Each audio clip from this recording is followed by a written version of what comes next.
After this very abstract example, we can give a very concrete one.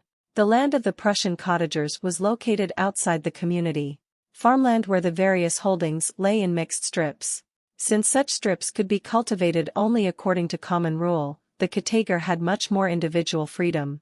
Yet since he stood outside the community, he possessed not the positive freedom to participate in decisions concerning the fields, but only the negative freedom of not being bound by communal decisions. This is the reason why the Kottager, even with considerable property, remains in a subjugated position with very little social prestige. In itself, freedom is an empty form which becomes effective, alive and valuable only in and through the development of other life contents. If we analyze the events by which freedom is gained, we always notice, alongside the formal and pure concept of freedom, a substantively determined content, which, however, by giving it a positive significance, also contains a certain limitation, a directive as to what has to be positively accomplished by this freedom. All the actions by which freedom is gained may be arranged on a scale on the basis of how much greater its material content and gain is in relation to its formal and negative moments of freedom from former bondage. For example, to the young man who, released from the pressures of school, enters the free life of a university student, the latter moment is the more acute. The new substance of life and aspirations that forms its positive side is at first very indefinite and ambiguous, so that the student, because mere freedom is something completely empty and unbearable, voluntarily accepts a constraint of the most rigid kind, the German student's code of behavior. The situation for a businessman who is released from a troublesome commercial restriction is altogether different. Here, the new activity that makes that freedom valuable is definitely determined in content and orientation. He not merely accepts freedom but knows immediately how to make use of it. To the girl who leaves the confined order of her parents' home to make herself economically independent, freedom has a more positive meaning as to quantity as well as quality than if she gets married. In the latter case, the essence and purpose of the freedom leads to the management of her own household.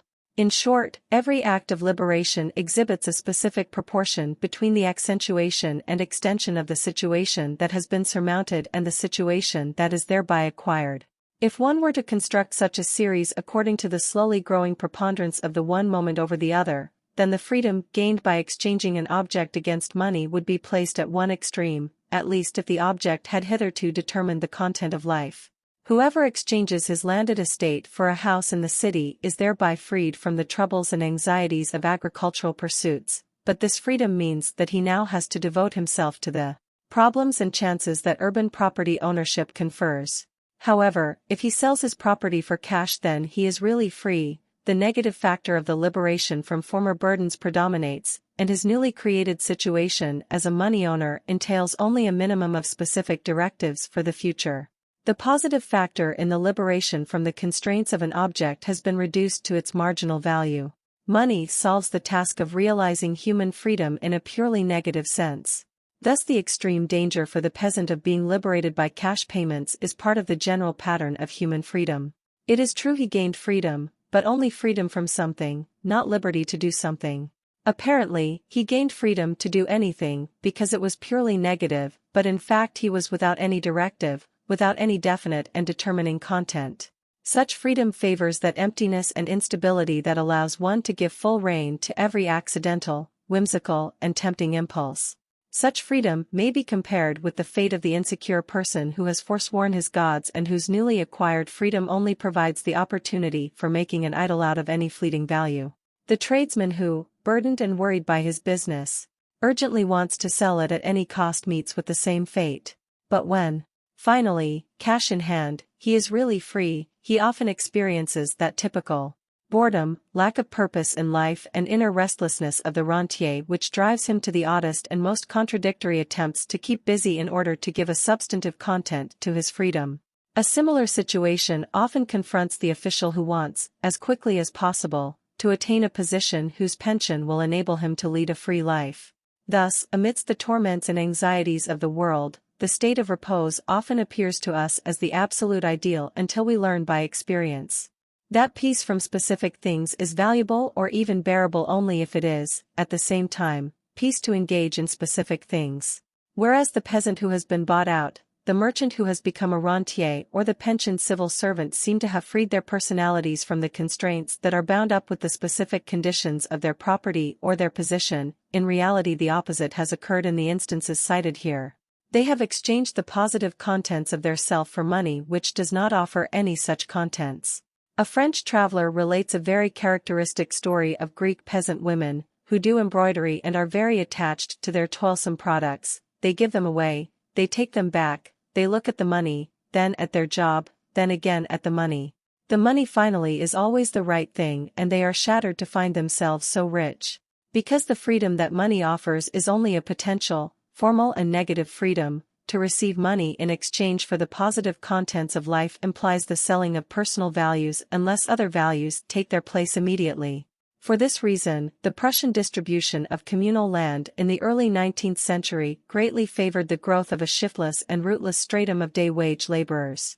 The natural rights to the use of the woods and meadows were an aid to the standard of living of the poorer peasants for whom in abstracto there was no equivalent.